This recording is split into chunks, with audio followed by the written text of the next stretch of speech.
Hello and welcome to today's episode where we shall talk about the elements of language. The elements of language are essential for everyone to speak properly and communicate things easily.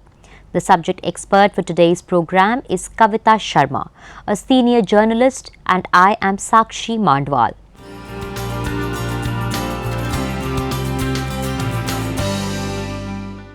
Objective. The objective of this topic is to make one understand the importance of language. Language is a very important aspect of anyone's public speaking performance. Whether a speaker uses complicated words or words most people have in their vocabularies, language will determine how an audience experiences the speech. To help you think through your language choices, we shall tell you about 6 important elements of language and how they affect audience perceptions. The first element of language is clarity, or the use of language to make sure the audience understands a speaker's ideas in the way the speaker intended.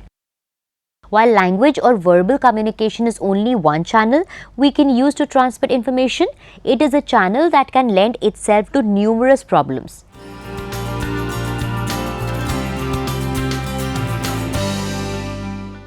Economy. Another common mistake is the belief that more words are more impressive. In fact, the opposite is true. When people ramble on and on without actually making a point, audience loses interest. To avoid this, we recommend word economy, or the use of only those words necessary to accurately express your idea. If the fundamental idea you are trying to say is "that stinks," then saying something like "while the overall outcome may be undesirable and definitely not recommended" becomes overkill. We do have one caveat here. Make sure that your language does not turn off your audience. If you are speaking to adults and use vocabulary appropriate for school children, you will end up offending your audience.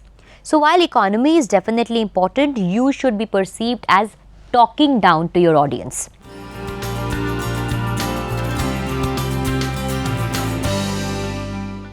Obscenity.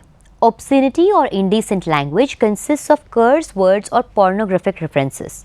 While it may be fun to use obscene language in casual conversations with your friends, we cannot recommend using obscene language while delivering a speech. Even if you are giving a speech related to an obscene word, you must be careful with your use of the word itself.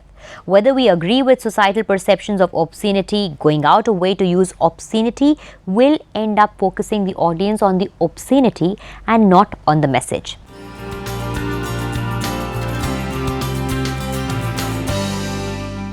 Obscure. Language or jargon. Obscure language and jargon are two terms that closely relate to each other. Obscure language refers to language choices that are not typically understood or known by most of your audience. Imagine you're listening to a speech and the speaker says, "Today I have given you a plethora of ideas for greening your workplace." While you may think the word plethora is commonly known, we can assure you that many people have no idea that plethora means many or abundance of something. Similarly, you may think most people know what it means to green a workplace, but in fact, many people do not know that it means to make the workplace more environmentally friendly or to reduce its impact on the environment. In the case of this example, plethora simply means the speaker has given many ideas for greening the workplace. You can still use the word plethora, but you should include a definition so that you're sure all of your audience understands it.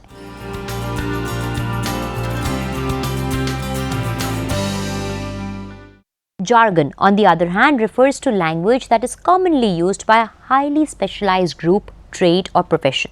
For example, there is legal jargon, or the language commonly used by and understood by lawyers. There is also medical jargon, or the language commonly used by and understood by healthcare practitioners. Every group, trade, or profession will have its own specific jargon. For example, CDC stands for Centers for Disease Control and Prevention. fMRI stands for Functional Magnetic Resonance Imaging, and B of A stands for Bank of America. In political discussions, you may come across various CFRs or codes of federal regulations.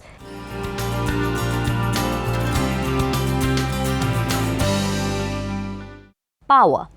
Power is an individual's ability to influence another person to think or behave in a manner the other person would not have otherwise done. DeVito examined how language can be used to help people gain power over others or lose power over others. Powerful and powerless language provides examples of both powerful language and powerless language a speaker can use during a speech. Powerless language should generally be avoided in public speaking because it can damage audience perceptions of the speaker's credibility.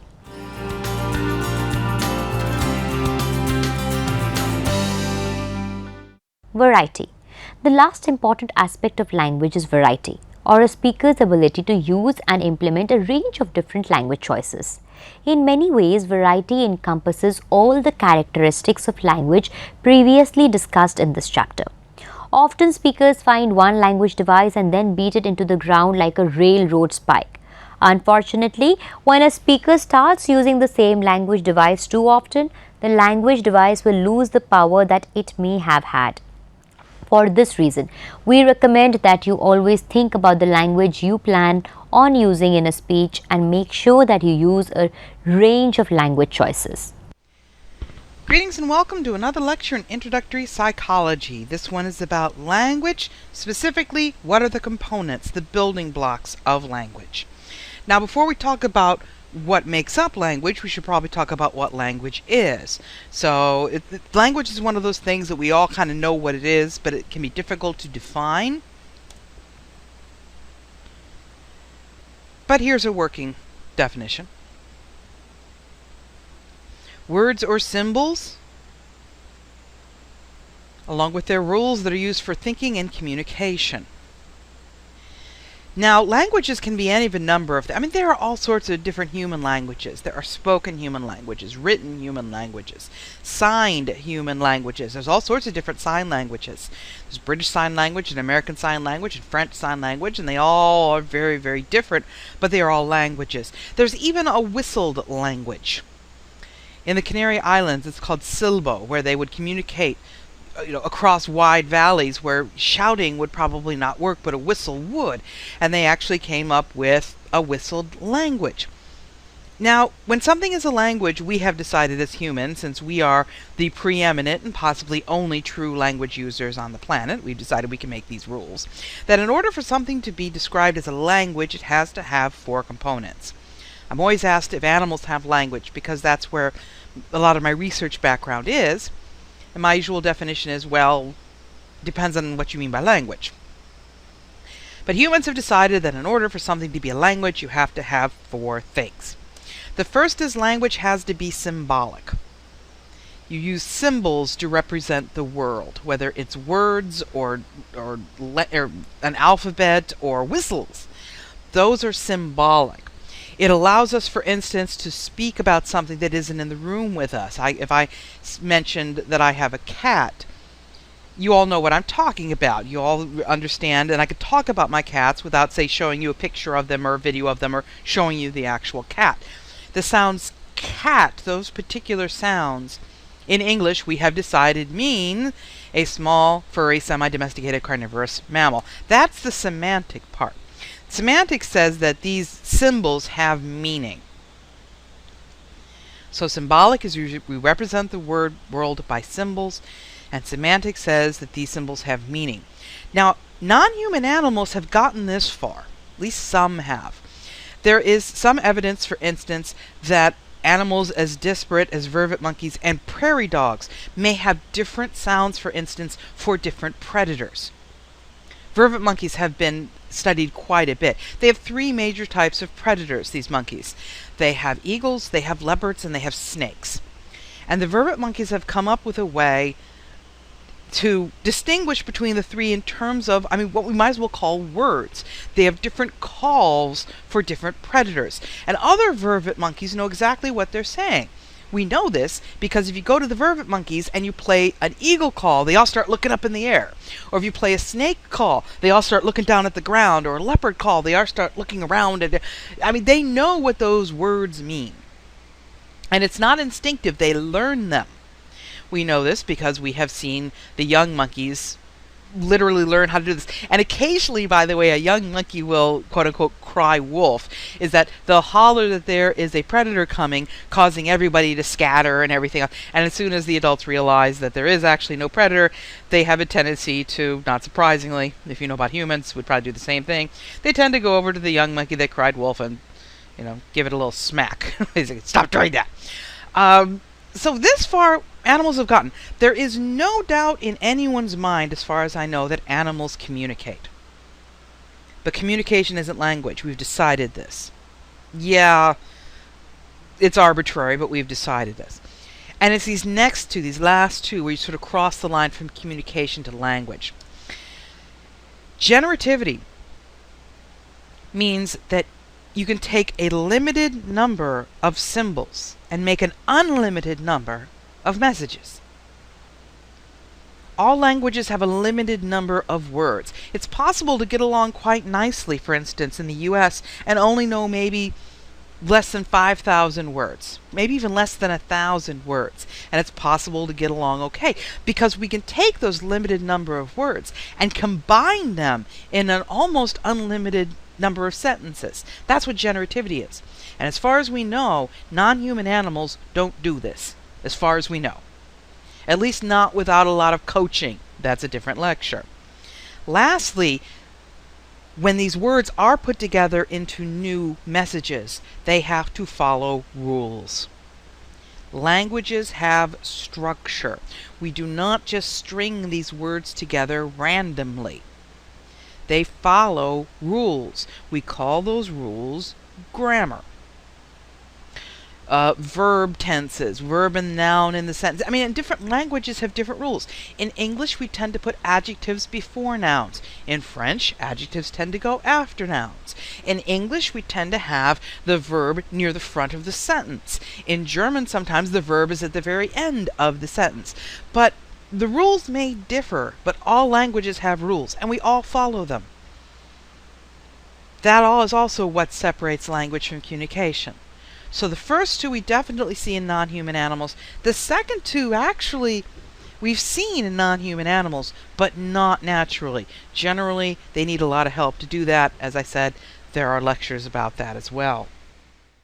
After viewing this film of Dr. Lisa Forbender, you will be able to understand language in an easier way. The signs, symbols, words, grammar, phrase, etc. that is required in a language. This makes the structure of a language. This film will also help you in knowing about the phonemes and morphemes, which will help you in pronouncing the words properly. The sound of the word and speech, which are again an important element of language. The correct grammar is important. For example, a dog bites a man is correct and not man bites a dog, which is incorrect. It is very important to use correct grammar.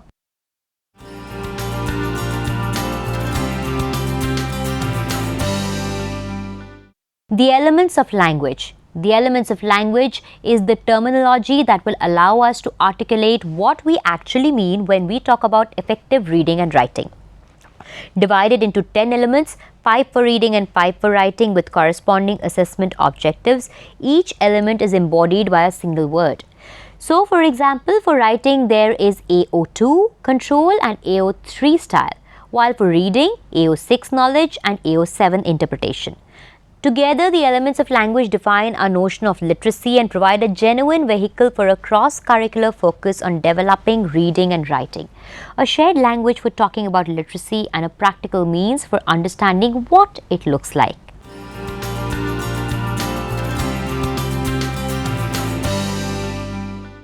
The elements of reading and writing. The elements of language are divided into the elements of reading and the elements of writing.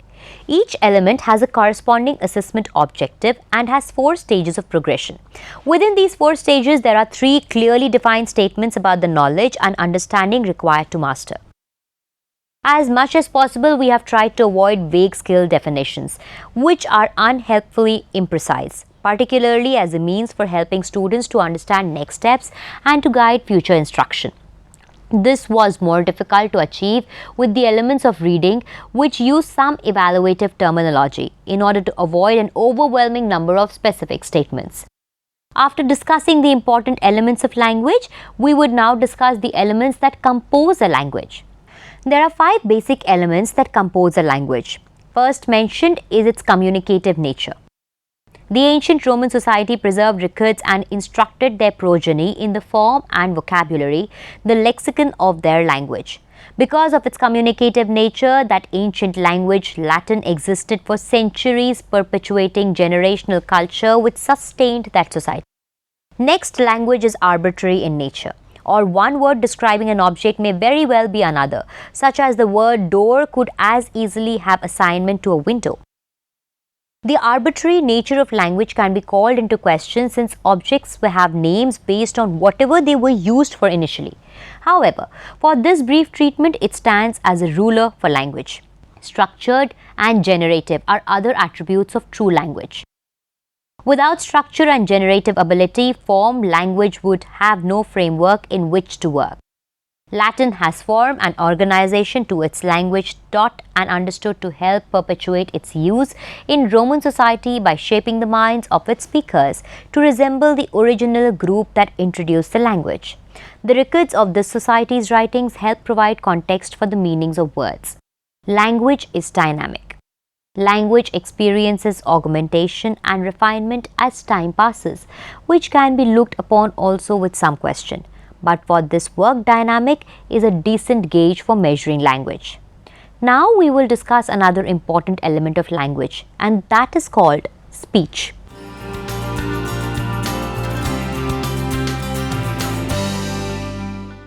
Speech is an essential element of language, one that we all employ in our daily lives. Here we will discuss about speech. What is a speech? A speech is a formal address delivered to an audience that seeks to convince, persuade, inspire, or inform. From historic moments to the present day, the English language has given us some extraordinary examples of the spoken word. A powerful tool in the right or wrong hands, spoken English can and has changed the world. We've chosen some of the most famous speeches in English. They range from celebrated, world-changing pieces of rhetoric to our personal favorites, but most importantly, they still rouse our emotions when we hear them today. We've examined each for the tricks of the oratory trade. After each speech, you'll find some bullet points outlining its most distinctive rhetorical features.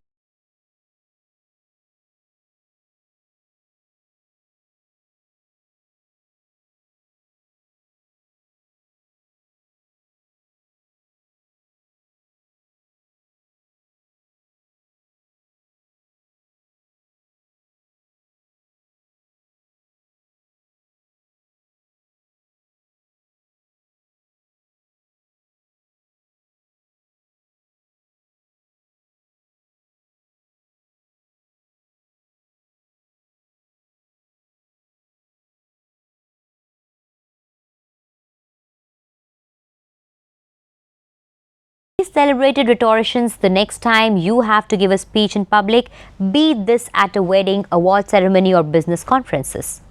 I have a dream that one day down in Alabama, with its vicious racists, with its governor having his lips dripping with the words of interposition and nullification, one day right there in Alabama, little black boys and black girls will be able to join hands with little white boys and white girls as sisters and brothers. I have a dream today. I have a dream that one day every valley shall be exalted and every hill and mountain shall be made low.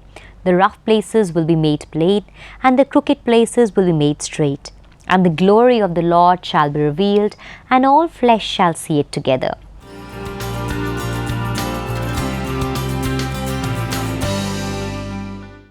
What makes the speech such a great speech? Abstract nouns like dream are incredibly emotional. Our dreams are an intimate part of our subconscious and express our strongest desires. Dreams belong to the realm of fantasy, of unworldly soaring experiences. King's repetition of the simple sentence, "I have a dream," evokes a picture in our minds of a world where complete equality and freedom exist. It fuses simplicity of language with sincerity, something that all persuasive speeches seek to do. Use of tenses. King uses the future tense, will be able, shall be, will be made, which gives his dreams a certainty and makes it seem immediate and real. Thanks to its highly biblical rhetoric, King's speech reads like a sermon. The last paragraph we've quoted here is packed with biblical language and imagery.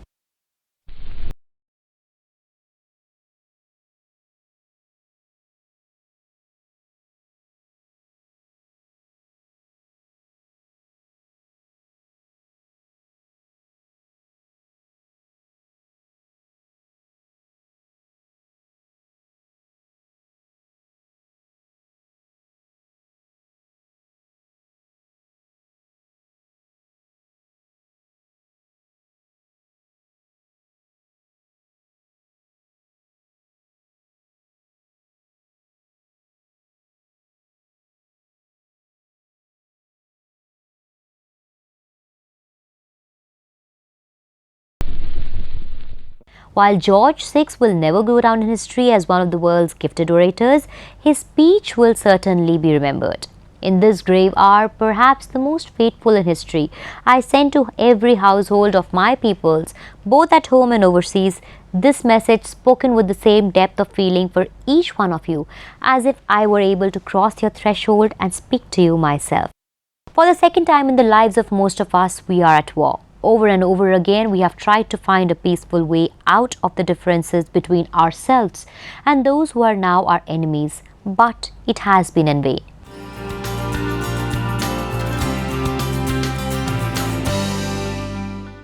What makes this a great speech? At only 404 words long, the speech is impressively economical with language. Its short length means that every word is significant and commands its audience's attention. This is a great example of how speechwriters use superlatives. George VI says that this moment is the most fateful moment in history. Nothing gets people's attentions like saying this is the most important or best.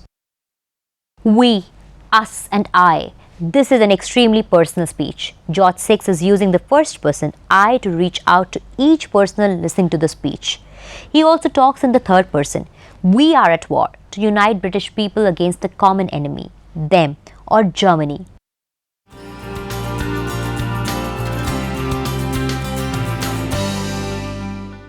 Some tips to bear in mind when writing a speech. KISS.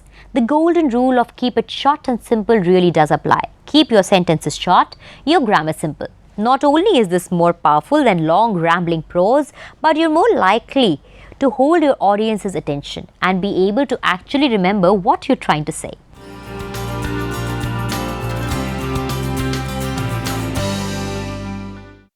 Rule of 3. Another golden rule. The human brain responds magically to things that come in threes. Whether it's a list of adjectives, a joke, or your main points, it's most effective if you keep it to the structure.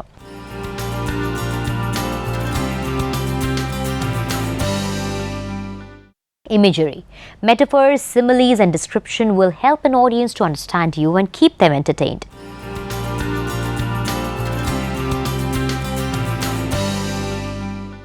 Pronouns.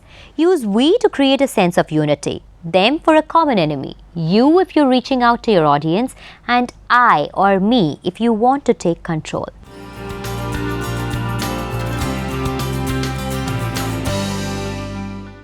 Poetry. Repetition, rhyme, and alliteration are sound effects used by poets and orators alike. They make a speech much more memorable. Remember to also structure pauses and parentheses into a speech. This will vary the flow of sound, helping you to hold your audience's attention.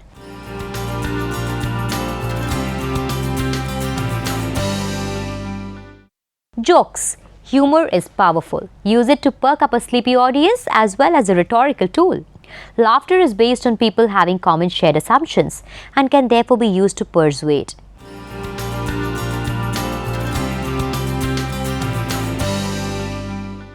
Keywords. Every improved, natural, pure, tested and recommended will, according to some surveys, press the right buttons and get a positive response from your listeners.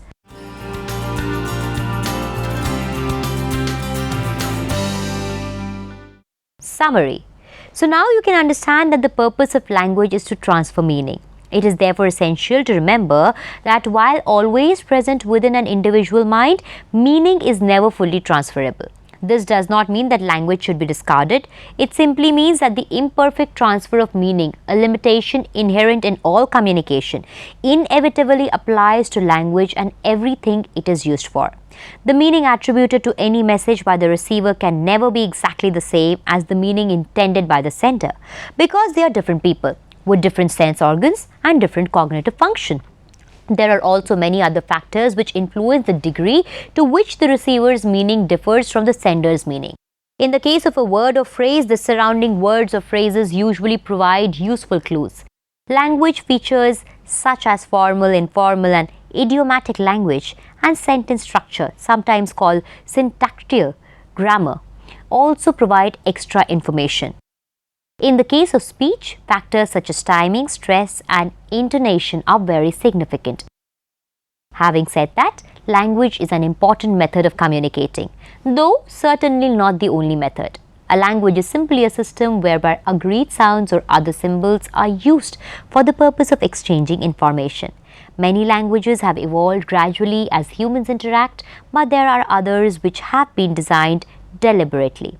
For those who learn a language in early childhood, many of the things discussed above are learned almost automatically, though reading and writing require specific learning efforts. For those who are learning a new language as an adult, the learning of all the prerequisites requires considerable effort. Similarities, if any, between the new language and a language already known naturally lessen the difficulty of the process. The various sign languages used by people whose hearing is impaired are examples of another way of recoding speech to allow it to enter via the visual input. Alternatively, if vision is impaired, alphanumeric characters can be made palpable, usually in the form of the braille symbols which were mentioned under inputs, so that words can be recognized by the way they feel. In some languages, pictograms or pictographs are used instead of alphanumeric characters. Pictograms are graphic representations which to some extent evoke the thing represented. That is all that we had for you in this episode. Till the next time, it's a goodbye.